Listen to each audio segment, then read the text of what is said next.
नमस्कार, अभी तक की खबरों को लेकर मैं हूं आपके साथ रिचा चन्ना। इन खबरों को विस्तार से जानने से पहले एक नजर हेडलाइंस पर। बारामूला में सुरक्षा बलों पर ग्रेनेड हमला, 6 स्थानीय लोग घायल।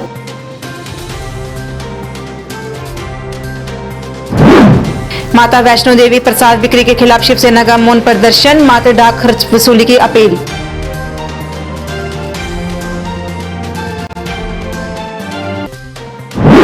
तहसीलदार जम्मू खास रविशंकर को निलंबित करने को लेकर हो रहा है विरोध, फैसले को बताया गलत।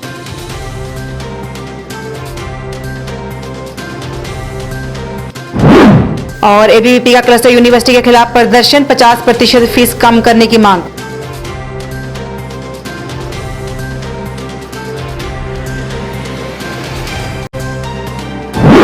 अब समाचार विस्तार से। जिला बारामूला के आजाद जंग इलाके में आतंकवादियों ने सुरक्षा बलों को निशाना बनाने के लिए उन पर ग्रेनेड दागा, परंतु निशाना चुक जाने पर सुरक्षाकर्मी बाल बाल बच गए, परंतु उनकी चपेट में आने से 6 स्थानीय लोग घायल हो गए। घायलों को तुरंत नजदीकी अस्पताल में पहुंचाया गया, जहां उनकी हालत स्थिर बताई जा रही है। वहीं सेना, पुलिस और सीआरपीएफ के जवानों ने इलाके की घेराबंदी कर आतंकियों की तलाश में सर्च ऑपरेशन चलाया हुआ है।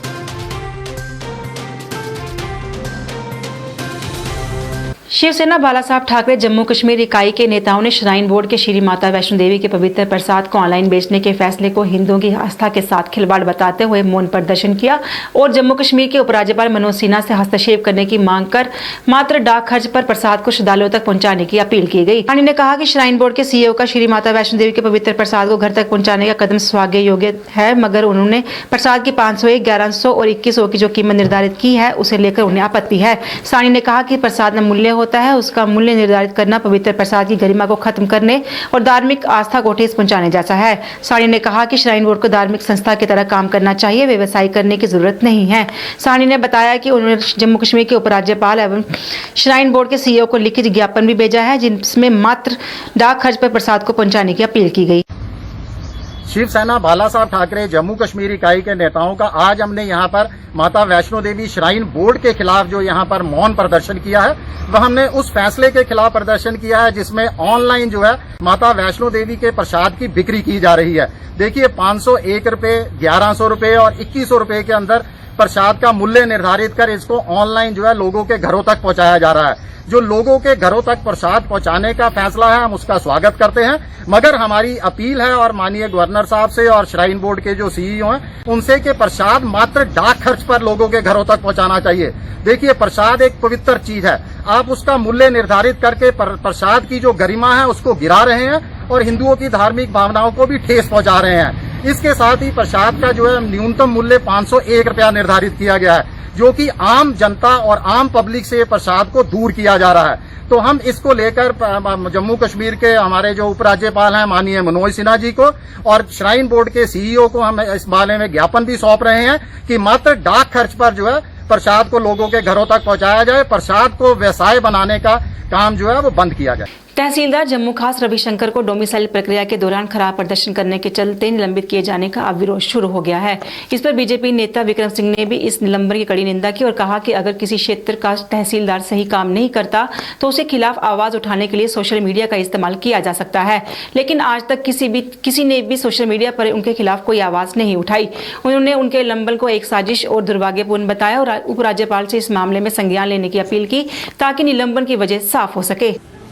बहुत ही दुर्भाग्यपूर्ण कदम जो हमारी ड्यूटी में ये उठाया गया है, जो हमारे तहसीलदार साहब रविशंकर जी को सस्पेंड कर दिया गया है। दूसरा, अगर जो उन पे चार्जेस लगाए गए हैं, क्योंकि अगर करप्शन का कोई ऐसा चार्ज होता या उस तरीके का चार्ज होता तो हम शायद उनके फेवर में नहीं बोलते। चार्जेस वो लगाए गए हैं कि उन्होंने पब्लिक डीलिंग या डोमिसाइल सर्टिफिकेट इशू करने में कोताही बरती। इसमें 2-3 पॉइंट्स है जो मेरी जहन में आते हैं। आज किसी भी ऑफिस में कोई काम नहीं होता तो सोशल मीडिया का जमाना है, लोग 2 मिनट में सोशल मीडिया पे आके अप्रोच करते हैं, सोशल मीडिया पे डालते हैं। आज सोशल मीडिया पे पेजेस चल रहे हैं, मीडिया का सहारा लेते हैं और उस इश्यू को पब्लिक डोमेन में डालते हैं अपनी प्रॉब्लम्स को फेस करने के लिए। लेकिन आज तक एक भी ऐसा मामला रविशंकर जी के खिलाफ सामने में नहीं आया है दूसरा रीजन, डीसी ऑफिस में कुछ दिन पहले कोरोना के पॉजिटिव केसेस आए थे, जिसकी वजह से डीसी ऑफिस बंद हो गया था। और कुछ दिन पहले डीसी ऑफिस में ही एक डीसी मैम ने मीटिंग ली थी, जिसमें कहा था कि 10 सितंबर तक आपकी जो भी पेंडिंग जो है, जितने भी तहसीलदार हैं उनको बोला था कि आप 10 सितंबर तक इनको थ्रू आउट करो। और उसके साथ विदाउट एनी रीजन, बिना किसी मतलब के, मेरे को इसके बीच में कोई ना कोई ऐसा स्मेल आ रही है कि वो एक हार्ड वर्किंग थे, लोगों का काम करने वाले थे और उनको टारगेट किया गया है, कोई मोहरा बनाया गया है। हम इसकी कड़ी निंदा करते हैं और लेफ्टिनेंट गवर्नर साहब से अपील करते हैं कि इसकी थॉरो वेरिफिकेशन हो कि किसके कहने पे ये ऐसा ऑर्डर निकाला है डायरेक्ट सस्पेंशन का। ना ही उनसे पहले कोई जवाब मांगा गया, ना ही उनको बोला गया और डायरेक्ट सस्पेंशन निकाल दिया गया। इसकी हम कड़ी निंदा करते हैं और उम्मीद करते हैं कि हमारे लेफ्ट जो नए एलजी साहब हैं मनोज जी, वो एक काम करने वाले व्यक्ति हैं और उनकी कार्य क्षमता को देखते हुए वो इस पे जरूर संज्ञान लेंगे और इस पे आम पब्लिक को राहत देंगे, क्योंकि ये वो बंदा था जो पब्लिक को बिना जाने, बिना पॉलिटिकल प्रेशर के काम करता था।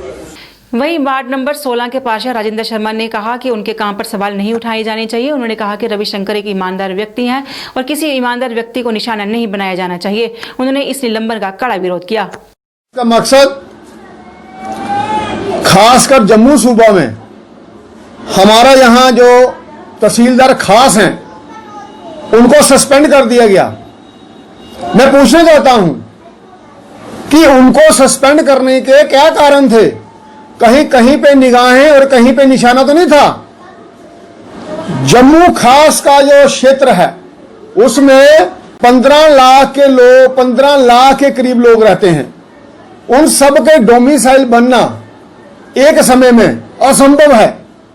मुझे आप ये बताओ, अगर आदमी 10 मिनट लेता है एक डोमिसाइल बनाने के लिए और वो खाना वाना कुछ नहीं खाता है, ऑनलाइन अप्रूव करता है, वो एक दिन में 144 से ज्यादा डोमिसाइल नहीं बना सकता। 80,000 के ज्यादा पेंडेंसी है।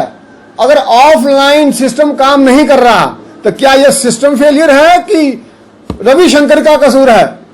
जो ईमानदार व्यक्ति हैं उनको टारगेट मत करो, नहीं तो लोग काम करना छोड़ देंगे।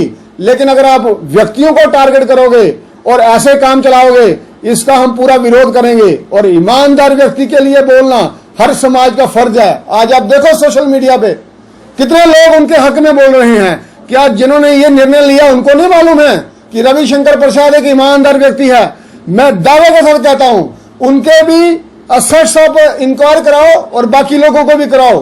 देखो किसके assets disproportionate to their income है, सबको मालूम है।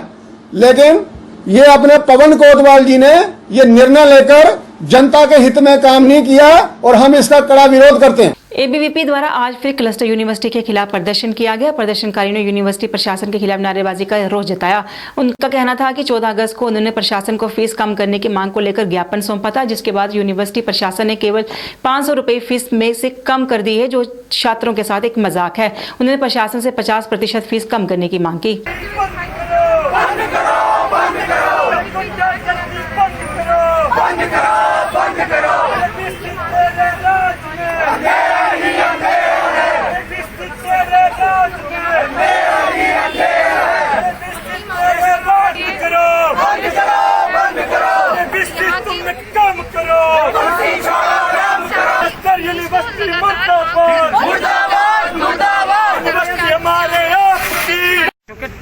जी सर, नाम से बताइए। सभी को नमस्ते। हमारा नाम आकाश भगत है, ज्वाइंट सेक्रेटरी एबीवीपी जम्मू महानगर।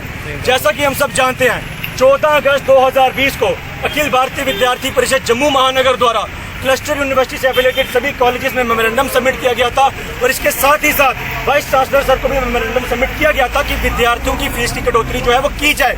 परंतु जो कालकी क्लस्टर यूनिवर्सिटी की नोटिफिकेशन है उसमें मात्र इन्होंने केवल 500 रुपया विद्यार्थियों का मुंह काला करने के लिए है वो कम किए हैं। हम आपसे एक बात कहना चाहेंगे आपके चैनल के माध्यम से, क्या 500 रुपया कम करने से विद्यार्थी जो इतना प्रभावित हुआ है इस लॉकडाउन के समय में, इस कोरोना वायरस की वजह से, क्या 500 रुपया कम करने से उनका बजट कम भर जाएगा?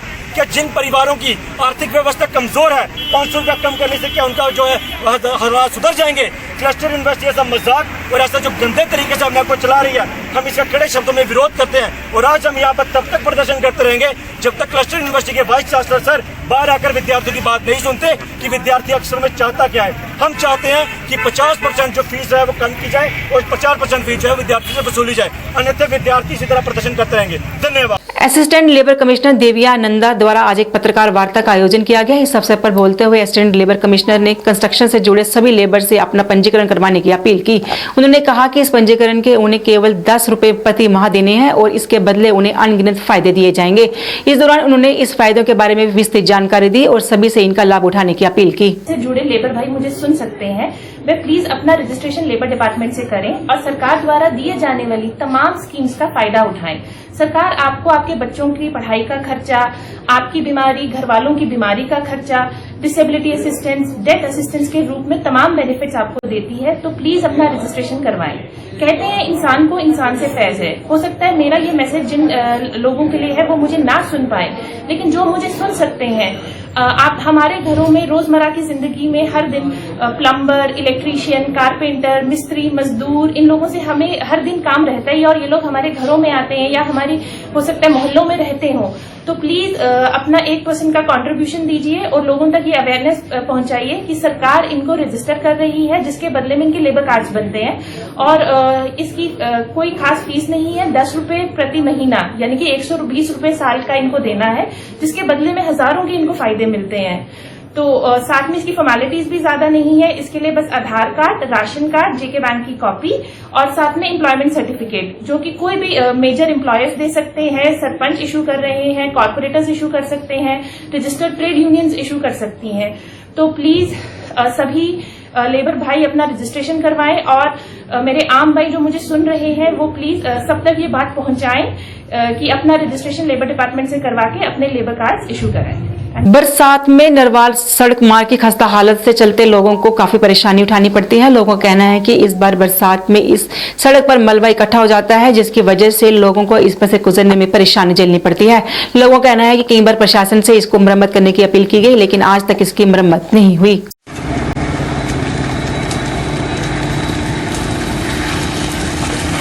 अभी तो जैसे आपने देखा कि बारिश से भी ये रोड खराब हुआ है, लेकिन ये बारिश से पहले भी जब धूप थी ये ऐसे का ही खराब है। मैं ट्रांसपोर्टर भी हूँ और यूनिट से भी बसता हूँ। इस रोड पे मैकेनिक और वहाँ से जो छोटियाँ गाड़ियाँ, बढ़िया गाड़ियाँ भी जाती हैं, नीचे पुलिस लाइन भी है और इस तरफ आरटीओ ऑफिस भी है।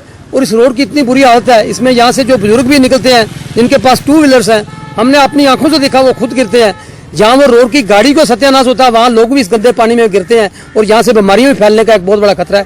इसको कोई भी नहीं देख रहा। सरकार की ये रिक्वेस्ट करते हैं आपके माध्यम से कि इस रोड को बनाया जाए। यहाँ पानी क्यों इकट्ठा होता है, इसकी कोई सुविधा बनाई जाए इसके लिए। जब देखे आते हैं मिट्टी अगर डाल के भी जाते हैं, लेकिन उस मिट्टी को जेसीबी से प्लेन भी नहीं करते हैं। आप देख सकते हैं जैसे ढेर लगे हुए हैं, खुद में खुद गाड़ी इसको करती है। बाकी ऐसे ही जैसे ही चल रहा है सिलसिला, मुझे तकरीबन मैं 2 महीने से इस रोड को ऐसे देख रहा हूँ, क्योंकि मेरी नीचे ट्रांसपोर्ट कंपनी भी है, हम यहाँ बैठते हैं। इसका ऐसा ही हाल है। हम जो 2 व्हीलर से जाते हैं उनका भी नुकसान होता है, जो गाड़ियों से लेके जाते हैं उनका भी नुकसान होता है। सोपोर में आज ठेकेदारों ने पीडीडी विभाग के खिलाफ विरोध प्रदर्शन किया। उनका कहना है कि 2018 से सौभाग्य योजना के तहत किए गए काम का भुगतान अभी तक नहीं किया गया है, जिससे उन्हें कई तरह की परेशानियों का सामना करना पड़ रहा है। उन्होंने कहा कि हम लोगों ने बैंक लोन लिया है जिनका उन्हें ब्याज भी देना है, लेकिन अगर उन्हें उनके काम का पैसा नहीं मिलेगा तो वो लोन कैसे चुकाएंगे। उन्होंने सरकार से अपील की कि अगर उनका भुगतान कुछ दिनों में नहीं हुआ तो वो भूख हड़ताल करने पर मजबूर हो जाए। हमारे साथ इंसाफ करो, हमारे साथ इंसाफ। आपके सामने मुकातिब है। 2018 में हमने सौभाग्य वर्क स्टार्ट किया है, जो सेंट्रल स्कीम है, जो मोदी जी की स्कीम है, घर घर बिजली पहुंचाओ। मैं किस तरह हमने ये काम किया है ये खुदा और हमारे लेबर जानते हैं। हम किस तरह डोर टू डोर गए हैं और ये काम अंजाम तक पहुंचाया है, मगर बदकिस्मती से हमारे अफसर हमारे साथ खिलवाड़ कर रहे हैं। 2018 से अभी तक हमारा पेमेंट वागुजार नहीं हुआ है, जिसकी वजह से हमारे लेबर्स बहुत सफर कर रहे हैं। जो इस वक्त हमारे पास मौजूद है, इस धरना पे बैठे हैं, क्योंकि उनको पेमेंट नहीं हुई वक्त टाइम टू टाइम। ईद थी, उस पर भी पेमेंट उनको नहीं हुई और हमारे साथ घर में क्या प्रॉब्लम चल रही है ये खुदा और हम जानते हैं, मगर अफसर लोग टेस्ट का मस्त नहीं हो रहे हैं।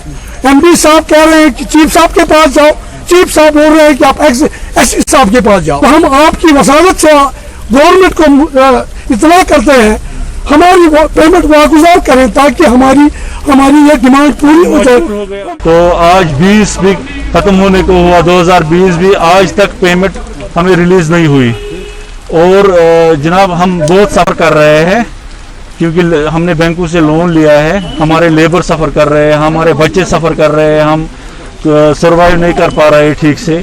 तो अब हमारे कुछ पैसे रिलीज हुए हैं जो एमडी साहब के पास अलॉटमेंट पड़ी है, लेकिन हमारे एग्जन साहिबान उस पैसे को रिलीज नहीं कर रहे हैं। तो हमारी रिक्वेस्ट यही है कि वो फटाफट वो पैसे रिलीज कर दे ताकि हमें थोड़ी बहुत राहत मिले। आज जिला कोर्ट रियासी में लीगल सर्विस अथॉरिटी द्वारा कोरोना से लड़ने के लिए ग्लव्स, मास्क व सैनिटाइजर कोर्ट के कर्मचारियों तथा अन्य लोगों में बांटे गए। इस मौके पर लीगल सर्विस अथॉरिटी के चेयरमैन व सेशन जज कमलेश पंडित मुख्य तौर पर उपस्थित रहे, जिन्होंने लोगों से सावधानी बरतने और प्रशासन की हिदायतों का पालन करने की अपील की। की है ये इस कोविड में भी आगे आ गई है। हमने बड़ी कोशिश की है कि इसको पैंडेमिक पहले इसकी कोविड-19 की अवेयरनेस लोगों तक पहुंचाएं कि इससे कैसे बचना है, ये कैसे होता है। तो इसके जैसे सोशल डिस्टेंसिंग के बारे में, हैंड वॉशिंग के बारे में, सैनिटाइजेशन जिसको बोलते हैं, उसी की कड़ी में हमने पहले भी हमारे यहाँ वकील साहब है, इसकी एक एनजीओ है, तो उसने भी यहाँ म्यूनसिपलिटी जो दफ्तर में भी हम गए थे, आपको याद होगा, वहाँ भी सैनिटाइजर्स, मास्क, ग्लव्स दिए हैं। आज उसी कड़ी में हमारे पैरालीगल वॉलंटियर जो बहुत ही कठिन हालात में काम कर रहे हैं, हमारे जितने भी कोर्ट का आधा काम वही कर रहे हैं आजकल, जो कोई कम्युनिकेशन जो डिस्पैच है वो लोगों तक पहुँचा रहे हैं। बाहर के प्रोमिनेंट वकील है, उनकी तरफ से ये आज सैनिटाइजर से मास्क और ग्लव्स दिए गए हैं। इसी के लिए हमने आज ये प्रोग्राम किया। जम्मू में लगातार बढ़ते कोरोना संक्रमण मामलों को देखते हुए प्रशासन सतर्क हो गया है और जगह जगह जाकर लोगों के टेस्ट करवाए जा रहे हैं ताकि संक्रमण का पता लगाया जा सके। इसी श्रृंखला में आज प्रेस क्लब के एग्जीबिशन ग्राउंड में कोरोना टेस्ट करवाया गया। इस दौरान कई लोगों ने अपना टेस्ट करवाया। वहां मौजूद डॉक्टर का कहना था कि उनके द्वारा रैपिड एंटीजन टेस्ट किया जा रहा है, जिसमें कि 15 मिनट में ही संक्रमण की जानकारी मिल जाती है और उसके बाद आगे की कार्रवाई की जाती है। यहाँ आज हम एग्जीबिशन ग्राउंड में इकट्ठे हुए हैं सैम्पलिंग करने के लिए। RAT सैम्पलिंग हो रही है, रैपिड एंटीजन टेस्ट। तो इस रैपिड एंटीजन टेस्ट का मतलब है कि हमें विदिन 15 मिनट्स हम रिपोर्ट को बता सकते हैं, ठीक है। विदिन 30 मिनट्स हम पॉजिटिव और नेगेटिव बता देते हैं, जिसकी वजह से चेंज जो है कोविड-19 की वो ब्रेक हो जाती है कि पॉजिटिव जो पीपल है हम उनको अलग कर सकते हैं। उन्हें पहले होम आइसोलेशन करना है, उसके बाद अगर उनको कोई सिम्टम्स आ रहे हैं तो हम उनको तो वो जो आगे जा रहे हैं उसके थ्रू हम उनको हॉस्पिटलाइज्ड करते हैं, ठीक है। लोगों से क्या अपील करें? लोगों से यही अपील करना चाहती हूँ कि RAT सैम्पलिंग ज़रूर कराएं।